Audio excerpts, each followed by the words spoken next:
power of innovation, unlocking sustained economic growth. In a world that has witnessed unprecedented economic growth over the past 2 centuries, we often take this progress for granted. But have you ever wondered what drives this continuous expansion and how it has transformed our lives? This year's Nobel Prize in Economic Sciences sheds light on the fascinating journey from stagnation to sustained growth and the key players who made it all possible. From stagnation to a revolution, for most of human history, economic growth was a rare occurrence. Despite sporadic discoveries, living standards remained largely unchanged from one generation to the next. That all changed with the Industrial Revolution, a period of rapid technological and scientific progress that began in Britain over 200 years ago. This revolution sparked a never-ending cycle of innovation, leading to remarkable and stable economic growth. The laureates' insights. This year's laureates, Joel Mokyr, Philippe Aghion, and Peter Howitt, have dedicated their careers to understanding the mechanisms behind this sustained growth.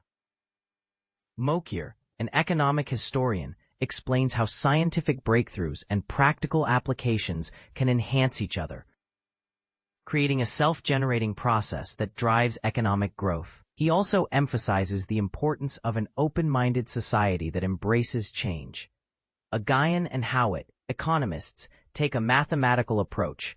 In their 1992 publication, they constructed a model that illustrates how companies invest in improved production processes and new, better quality products, leading to growth for what they call creative destruction. This process is both creative, building upon innovation, and destructive, as older products become obsolete. The new normal, growth beyond money. Economic growth is often measured by increases in gross domestic product, GDP, but it encompasses so much more. It's about new medicines, safer transportation, better food, efficient heating and lighting, the internet, and improved communication. This growth has become the new normal, with many industrialized nations experiencing sustained annual growth of almost 2% since the early 19th century. The ingredients for sustained growth. So, what drives this sustained economic growth? Mokyr's research highlights the importance of a continuous flow of useful knowledge. This knowledge has two components: propositional knowledge, which explains why something works, and prescriptive knowledge, which provides practical instructions for making it work. Before the Industrial Revolution, technological innovation was primarily based on prescriptive knowledge, limiting the potential for growth. The scientific revolution of the Enlightenment changed this.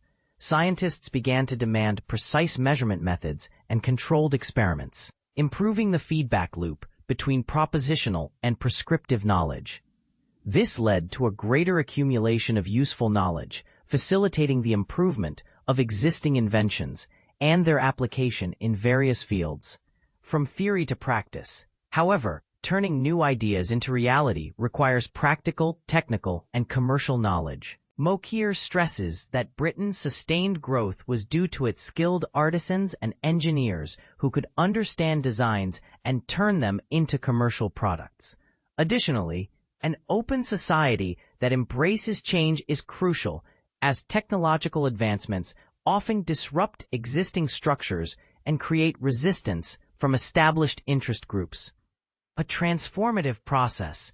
Aghion and Howitt's mathematical model demonstrates how technological advancement leads to sustained growth. They realized that this transformative process of creative destruction, where companies and jobs continually disappear and are replaced, is the heart of sustained growth. A company with a better product or production method can become the market leader, but this creates an incentive for others to improve and climb the ladder. The model's impact. Their model has led to further research, including studies on market concentration levels. Their theory shows that both high and low concentrations are detrimental to the innovation process.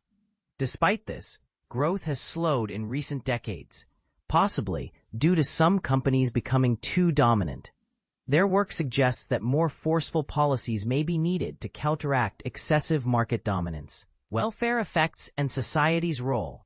Aghion and Howitt's model also highlights the complex relationship between market forces and societal gains.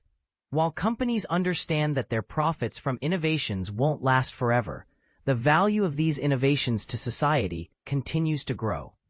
This creates a tension between private incentives for R&D and societal gains.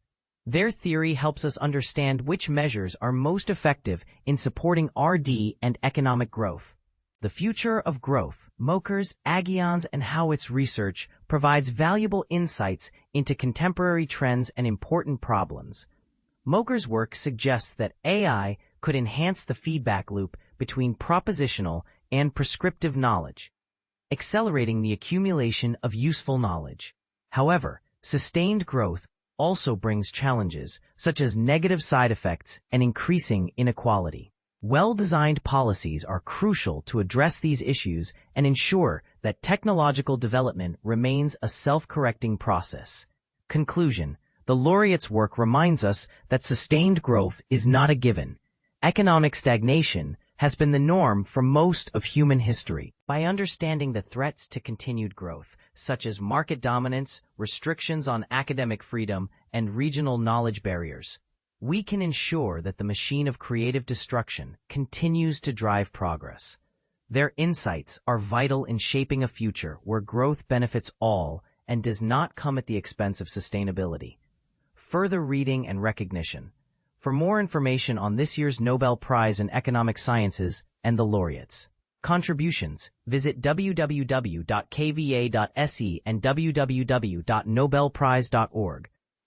Don't miss the Nobel Prize announcements from October 6th to 13th, live streamed on nobelprize.org.